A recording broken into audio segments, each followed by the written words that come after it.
Welcome to Facts TV News, where everything is true. Teller murdered in Montego Bay. A man was shot and killed at a garage and car wash along River Bay Road in Montego Bay, St. James yesterday afternoon. He has been identified as 30-year-old Robert Young, otherwise called Andre, a teller of New Ramble in Bogue, St. James. Reports are that about 12:45 p.m., Young drove a Great Toyota Corolla motor car to the 777 car wash and garage to see his mechanic.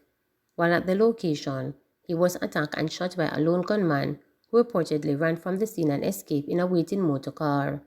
The police were summoned and found Young lying in a pool of blood with multiple gunshot wounds. He died on the spot. Family offers $100,000 to find missing animator. The family of Troy Craddock is offering a $100,000 reward to anyone with information leading to his safe return home. Troy, an animator from Upper Mall Road in Kingston 11, has been missing for 2 weeks and his family is desperate to find him. His grandmother is very sick and she's old and he's her favorite grandchild. We just need some kind of information to let us know where he is. We're willing to give a reward based on that, a family member shared with reporters. The relative said Troy left home to meet with someone, carrying only his laptop. His 19-year-old daughter was the last person to see him before he went missing, and according to relative, she is very distraught. Senior Superintendent of Police Kirk Ricketts, the commanding officer for St. Andrew South Division, could not provide a comment on the investigation up to press time. Meanwhile, his relative, who described 37-year-old Troy as a loner, is puzzled at his disappearance. He was just trying to push his career forward with music and animation. He just started his YouTube channel and all of that stuff, the relative shared. Protests rocked Clarendon. 2 protests created havoc for commuters in Clarendon on Monday as residents demanded that local representatives fix a bridge that was washed away years ago and clean block drains they believe contributed to major flooding last Monday and Friday. Fueled by reports that 3 children were almost washed away by the Riamina last Friday, the same day that a mother and her 7-year-old daughter were rescued from the raging floodwaters. Angry protesters blocked the main road from the Turret Hall to Franklin early Monday. They complain that there has been no urgency in replacing the Saltwood Bridge that was destroyed in 2017. Commuters and students were left stranded by the protests. Students of Edwin Allen High and Frankville Primary Schools were forced to make the trip on foot. Some, however, went back home. About 12 miles away, there was a major pileup of traffic on the section of roadway between Maypen and New Longville, known as Woods, after taxi operators blocked access to the route. They also appeared to have been spooked by the inundated of the road last Friday. The rainfall last Monday and left debris in the drains, and not even a backhoe to clean up the rubble and pull up the deep hole were provided. And then the rainfall Friday again make it worse. The clean butner and is the same constituency, so what happened to up here so? Every day we have to continue the same thing, complained one cabby. A commuter who gave her name as Kimoy also expressed her concern about the shabby roads. The road is horrible. We can't get to work or school from about 7:30 this morning. It's unpredictable, and what we have seen last Friday, we have never seen before, and so we are scared to use the road, she said, alluding to the massive flooding experienced throughout the area. Taxi operator Kevin Dixon said the protest will continue. Right throughout Woods, we want road, but we want the drain to be clean first. The rainfall Friday, and since then, we see nobody. We've been out since 6 this morning to demonstrate, and we will continue until we get some attention, he declared. Teachers from schools were stranded. It was a very frightening and traumatic experience on Friday, where vehicles were washed away, so the drain system is the major problem, and we would have hoped to see some cleaning of the drains before the road can be fixed after the rainy season, Dixon continued. He is concerned about the safety of hundreds of students who have to use the road daily to get to and from school. Life was lost there long ago, and before it happened again, we are asking that something be done about this road, he appealed.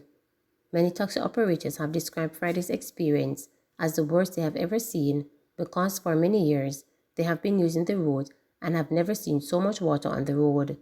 Minority leader in the Clarendon Municipal Corporation, St. Barneswell, is also concerned. This section of road from Maypen to New Longville is bad. The situation is terrible. Motorists have to now be using single-lane traffic in some parts to get to their destination. There will never have to be a long-term plan to prevent this from happening in the future, he said.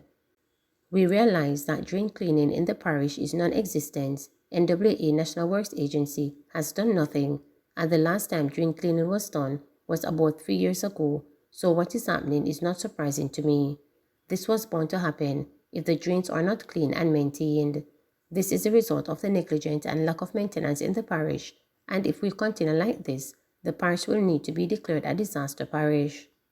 We have been getting a battering over the past 2 years, and we keep giving promises to remedial works, and to date, nothing has done, Barneswell argued.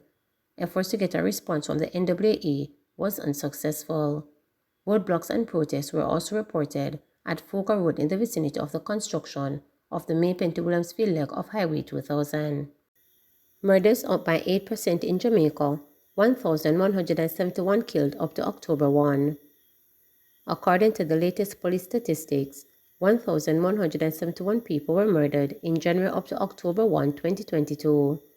This is 85 more homicides, or an 8% increase when compared to the corresponding period last year. The St. James Police Division leads the murder count with 160 cases, a 38% increase compared to 116 homicides reported in the division up to October 1 last year.